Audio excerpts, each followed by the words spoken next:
ప్రేక్షకులకందరికీ నమస్కారం. ఈ వీడియో ద్వారా ఒక ప్రముఖ వ్యక్తిని గురించిన వారి జీవిత విశేషాలని మీకు తెలియచేస్తున్నాను. ఆయన నేపథ్య గాయకుడు, సంగీత దర్శకుడు, నటుడు, టెలివిజన్ వ్యాఖ్యాత. వారిని గురించి ఈ వీడియో ద్వారా మీకు తెలియచేస్తున్నాను. ప్రముఖ వ్యక్తులు వారి జీవిత విశేషాలని నేను ఎప్పటికప్పుడు మా ఛానల్ @మాట్లాడుకుందాం ఛానల్ ద్వారా తెలియచేస్తున్నాం. ఈ వీడియోని చూసిన వారందరూ లైక్ చేయండి, మీకు తెలిసిన వారందరికీ షేర్ చేయండి. @మాట్లాడుకుందాం ఛానల్ని తప్పకుండా సబ్స్క్రైబ్ చేసుకోండి.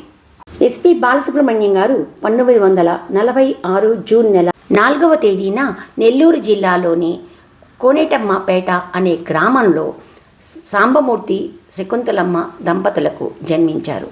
ఆయన పూర్తి పేరు శ్రీపతి పండితారాజ్యుల బాలసుబ్రహ్మణ్యం. వారు మద్రాసులో చదువుకుంటున్న సమయంలోనే బాలసుబ్రహ్మణ్యం గారు చలనచిత్ర రంగ ప్రవేశం చేశారు. ఎస్పి బాలు ఆయన అందరూ ముద్దుగా పిలుచుకునే పేరు. స్వయం శక్తితో, స్వయం కృషితో పైకి వచ్చినటువంటి వ్యక్తి, మహోన్నతమైన వ్యక్తి. అటువంటి వారు మన తెలుగువారు అవ్వటం మన అదృష్టం. భారతదేశంలో ఉన్న 16 భాషలలో ఆయన 40,000కు పైగా పాటలు పాడారు. 2-3 తరాలకు ఆయన పాటలు విని పెరిగింది. ప్రముఖ సంగీత దిగ్గజం ఎస్పి కోదండపాణి శిష్యరికల్లో ఎస్పి బాలసుబ్రహ్మణ్యం గారు 1966 డిసెంబర్ 15వ తేదీన శ్రీ శ్రీ శ్రీ మర్యాద రామన్న చిత్రం ద్వారా తెలుగు చిత్ర పరిశ్రమలోకి అడుగుపెట్టారు. ఆ తర్వాత తమిళ, కన్నడ, మలయాళ, హిందీ భాషల్లో వేలాది పాటలని పాడారు. సంగీత జగత్తుని ఏలిన రాజు బాలు గారు. ఎస్పి బాలసుబ్రహ్మణ్యం గారు తెలుగు సినీ సంగీత ప్రపంచంలో ముఖ్యంగా దక్షిణాదిన తనదైన ముద్రని వేసుకున్నారు. ఎస్పి బాలు గారి విషయానికొస్తే ఆయన గొంతులో ఓంకారనాదాలు సంధానమై నిలిచాయి. ఆయన పాట ఒక పంచామృతం. ఆయన గానం స్వర రాగ నాదామృతం. దివిలో తిరగాడే గంధర్వులు భూమికి దిగి వచ్చి పాడినట్లుగా ఉంటుంది. ఆ గాత్రం ఆయన గళం నుంచి జాలువారే ప్రతి స్వరం దివిలో విరిసిన పారిజాతమనే చెప్పాలి. ఆయన స్వరంలో సప్త స్వరాలు రాగాలై నర్తిస్తాయి. బాలుగారి గొంతులో భక్తి పాటలు, విరహ గీతాలు, విషాద పాటలైన, ప్రేమ గీతాలైన, మాస్ బీట్స్ అయిన, సందేశాత్మకమైన ప్రతిదీ ఆయన నోట అల్లా ఓకగా జాలువారుతాయి. సరిగమ్మల తీగలని మీటిన దివ్య స్వరూపం. కోట్లాది తెలుగు గుండెల్లో చిరస్థాయిగా నిలిచిపోయిన గాన గంధర్వుడు. పలికితే తేనెల జల్లు, పాడితే మంత్రముగ్ధులయ్యే జనం. తీపి జ్ఞాపకాల తెరల్లో ఆయన పాటలు ఎప్పటికీ ప్రతిధ్వనిస్తూనే ఉంటుంది. సప్త స్వరాలు ఉన్నంత కాలం బాలుగారి గొంతు తెలుగు నేలపై అమరమై నిలిచి ఉంటుంది. ఇప్పుడు బాలుగారి జీవిత విశేషాల గురించి మనం ఇప్పుడు తెలుసుకుందాం. ఆయన తండ్రి గారు సాంబమూర్తి హరికథా కళాకారుడు. ఒక బ్రాహ్మణ వంశంలో జన్మించిన బాలుగారికి చిన్నతనం నుంచే సంగీతంపై ఆసక్తి ఏర్పడగా తండ్రే ఆయనకి తొలి గురువుగా నిలిచారు. 5 సంవత్సరాల వయసు ఉన్నప్పుడే సంగీతంపై మక్కువ పెరిగింది. ఆయన చిన్న వయసు నుంచే తండ్రి వేసేటువంటి నాటకాలలో ఆయన పాడే పాటలు ఈయన కూడా ఆయనతో పాటు పాడడానికి ఇంట్రెస్ట్ చూపించేవారు. ఆ విధంగా పాటలంటే చాలా ఇష్టం. అలాగే తన ఉన్నత విద్యని అభ్యసించిన సంగీతానికి మాత్రం ఎప్పుడూ ఆయన దూరం చేసుకోలేదు. పాటలు పాడుకుంటూనే ఉండేవారు బాలసుబ్రహ్మణ్యం గారు. అటువంటి మహోన్నతమైనటువంటి వ్యక్తి, గాన గంధర్వుడు అయిన బాలసుబ్రహ్మణ్యం గారిని అనేక సంగీత కార్యక్రమాలలో పలు చోట్ల జరిగినప్పుడు మేము మా దంపతులు ఇద్దరు వెళ్ళి కలవటం, మాట్లాడటం, కాసేపైనా ఆయనతో సమయాన్ని గడపటం జరిగింది. ముఖ్యంగా 24 గంటల నిర్విరామ ఘంటసాల ఆరాధనోత్సవాల కార్యక్రమాలని రాష్ట్రంలో పలు జిల్లాలలో అనేక సాంస్కృతిక సంస్థలు నిర్వహించినప్పుడు ఆయా చోట్లకి మా దంపతులు ఇద్దరం అక్కడికి వెళ్ళటం. ముఖ్యంగా హైదరాబాద్, విజయవాడ, నెల్లూరు, విజయనగరం, రాజమండ్రి ఇలా ప్రాంతాలలో కొన్ని సంగీత కార్యక్రమాలు జరిగినాయి. ఆ సందర్భాల్లో బాలసుబ్రహ్మణ్యం గారితో కాసేపైనా గడపటం అనేది అవకాశం మాకు లభించింది ఒక అదృష్టంగానే భావిస్తున్నాం. ఆయా ఫోటోలు కూడా ఇందులో పొందుపరిచాం. 1983లో సాగర సంగమం, 86లో స్వాతి ముత్యం, 88లో రుద్రవీణ, చిత్రాలకి జాతీయ అవార్డులని అందుకున్నారు ఎస్పి బాలసుబ్రహ్మణ్యం గారు. ఆయన ఒక గాయకుడిగానే కాకుండా డబ్బింగ్ ఆర్టిస్టుగా కూడా చాలా చక్కగా ఎంతోమందికి గాత్రదానం చేశారు. వారిలో ముఖ్యంగా కమల్ హాసన్, రజనీకాంత్, విష్ణువర్ధన్, అనిల్ కపూర్, రఘువరన్ లాంటి ప్రముఖులకు ఆయన గాత్రాన్ని ఇచ్చారు. అంతే కూడా కాకుండా నటన పట్ల ఆయనకున్న ఆసక్తి కూడా చాలా ఎక్కువగా ఉండేది. నటుడిగా కూడా 1969లో పెళ్ళంటే నూరేళ్ల పంట చిత్రం ద్వారా కెరియర్ ప్రారంభించారు. ఆ తర్వాత పక్కింటమ్మాయి, ప్రేమ, వివాహ భోజనం, చెన్నపట్నం చిన్నోడు, ప్రేమికుడు, గుణ, పవిత్ర బంధం, మిథునం, దేవస్థానం లాంటి చిత్రాలలో అద్భుతమైనటువంటి పాత్రలన్నీ పోషించారు. నటుడిగానే కాకుండా సంగీత నేపథ్యం ఉన్న టెలివిజన్ షోలకి హోస్ట్గా వ్యవహరించారు.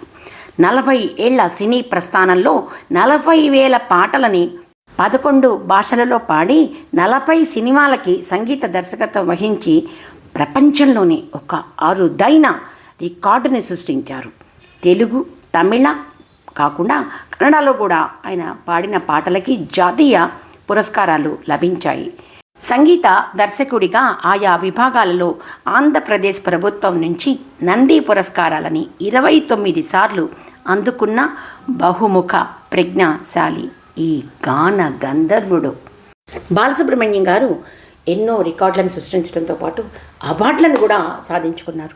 భారత ప్రభుత్వం నుంచి పద్మశ్రీ 2001లో, పద్మభూషణ్ 2011లో, పద్మవిభూషణ్ 2021లో మరణానంతరం అవార్డులతో పాటు అనేక జాతీయ అవార్డులను కూడా అందుకున్నారు. బాలుగారి పాటలు, ఆయన మధుర స్వరం ఎప్పటికీ తెలుగు ప్రజల గుండెల్లో నిలిచిపోతాయని చెప్పాలి. చాలామంది నటులకు వారి హావభావాలకి అనుగుణంగా, ఆ నటనా శైలికి అనుగుణంగా ఆ పాటని మార్చి చాలా అద్భుతంగా పాడేవారు బాలుగారు. ముఖ్యంగా ఆయన నటించినటువంటి సినిమాలు ప్రజాదరణ పొందినవి కూడా చాలా ఉన్నాయని చెప్పాలి. సహజంగా ఉండేలాగా నటించారు. ఇంటింటి రామాయణం 1983లో, వాసు 2002లో ఆయన అలాగడే కాకుండా కొన్ని పాత్రల్లో ఆయన నాటలలో నటించడం కాదు, జీవించారనే చెప్పాలి. సంగీత దర్శకుడిగా కొన్ని చిత్రాల్లో పడమటి సంచారకం 1987లో, అత్తకి యముడు అమ్మాయికి మొగుడు 1989లో, మయూరిలో 1985లో ఈ దర్శకత్వ ప్రతిభను కూడా ప్రదర్శించారు. నటుడిగా కొన్ని ప్రముఖ చిత్రాల్లో ఆయన నటన అద్భుతంగా నటించారని చెప్పాలి. ముఖ్యంగా మిథునం 2012 తనికెళ్ల భరణి దర్శకత్వంలో వచ్చిన ఈ సినిమాలో బాలుగారు, లక్ష్మీ గారు మాత్రమే నటిస్తారు. మనకు తెరపై కనపడతారు. వృద్ధాప్యంలోని భార్యాభర్తల ప్రేమకి, అనుబంధానికి ఈ చిత్రంలో వారి అద్భుతమైన నటన మాటల్లో చెప్పకలేదు. ఆయన పాత్రలో నటించడం కాదు, జీవించారనే చెప్పాలి. ఇక దేవదాస్ 2018లో నాగార్జున, నాని లీడ్ రోల్స్లో నటించిన ఈ సినిమాలో బాలుగారు డాక్టర్ సీతారామయ్య పాత్రలో మహోన్నతమైన నటన ప్రదర్శించారు. దేవస్థానం 2012 ఇందులో ఆయన కీలకమైన పాత్రలో అద్భుతమైన నటని ప్రదర్శించారనే చెప్పాలి. 2020వ సంవత్సరం ఫిబ్రవరి 11వ తేదీన ఘంటసాల వర్ధంతి సందర్భంగా ఘంటసాల ఆరాధనోత్సవాలు విజయనగరంలో జరిగాయి. ఆ ఫంక్షన్లో బాలుగారు ముఖ్య అతిథిగా వచ్చారు. ఆ ఫంక్షన్లో మేము మా దంపతులం ఇద్దరం ఆ ఫంక్షన్కి విజయనగరానికి వెళ్ళాం. అదే ఆయనకి మేము ఆఖరిసారిగా కలిసింది. ఆయనకు హాజరైన ఆఖరి పబ్లిక్ ఫంక్షన్ కూడా అదే అని చెప్పాలి. ఎందుకంటే కొద్ది రోజులకే తర్వాత కరోనా దేశవ్యాప్తంగా విజృంభించింది. ఆయన ఆగస్టు 5వ తేదీన కరోనా వ్యాధి సోకి ఆయన చెన్నైలోని ఎంజీఎం ఆసుపత్రిలో చికిత్స పొందుతూ 25/9/2020న కన్నుమూశారు. బాలుగారితో మాకున్న మధుర జ్ఞాపకాలని మాకున్న ఆయనతో ఉన్నటువంటి ఫోటోలని ఈ వీడియోలో పొందుపరిచాను. బాలసుబ్రహ్మణ్యం గారి సోదరి ఎస్పి శైలజ గారిని కూడా ఒక సందర్భంగా మేము అక్కడ కలవటం జరిగింది. మా దంపతులు ఇద్దరం బాలసుబ్రహ్మణ్యం గారు 2వ వర్ధంతి సందర్భంగా ఒక ఫంక్షన్లో శైలజ గారిని కూడా కలిశాము. అమెరికాలో జరిగిన ఒక సంగీత కార్యక్రమంలో కూడా ఎస్పి చరణ్ గారిని, ఎస్పి శైలజని కూడా ఒక ఫంక్షన్లో స్టేజీ పైన మేము కలవడం కూడా మాట్లాడటం జరిగింది. ప్రముఖ గాయకులు మనో గారిని కూడా ఒక ఫంక్షన్లో ఇట్లాగే సంగీత కార్యక్రమాలలో ఆయన కూడా కలవటం జరిగింది స్టేజ్ పైన. ఈ వీడియోలో ప్రముఖ గాయకుడు ఎస్పి బాలసుబ్రహ్మణ్యం గారి గురించి చెప్పడం ఒక రకంగా నాకు చాలా ఆనందంగా అనిపిస్తున్నది. అటువంటి వ్యక్తిని గురించి, మహోన్నతమైన వ్యక్తిని గురించి చెప్పడం అనేది. బాలసుబ్రహ్మణ్యం గారికి అభిమానులు లక్షల సంఖ్యలో ఉన్నారు. వీడియో చూసిన వారందరికీ బాలసుబ్రహ్మణ్యం గారికి గురించి మీ అభిమానాన్ని వ్యక్తం చేయండి. బాలసుబ్రహ్మణ్యం గారిని మీరు కూడా ఏదో సందర్భంలో ఎక్కడొక్కడ కలిసి ఉంటారు. ఆ విషయాన్ని కూడా వీడియో ద్వారా మీ కామెంట్ ద్వారా తెలియచేయండి. బాలసుబ్రహ్మణ్యం గారిని గురించిన పూర్తి వివరాలను ఈ వీడియో ద్వారా మీకు తెలియజేశాను. వీడియో చూసిన వారందరూ లైక్ చేయండి, మీకు తెలిసిన వారందరికీ షేర్ చేయండి. @ మాట్లాడుకుందాం ఛానల్ని తప్పకుండా సబ్స్క్రైబ్ చేసుకోండి.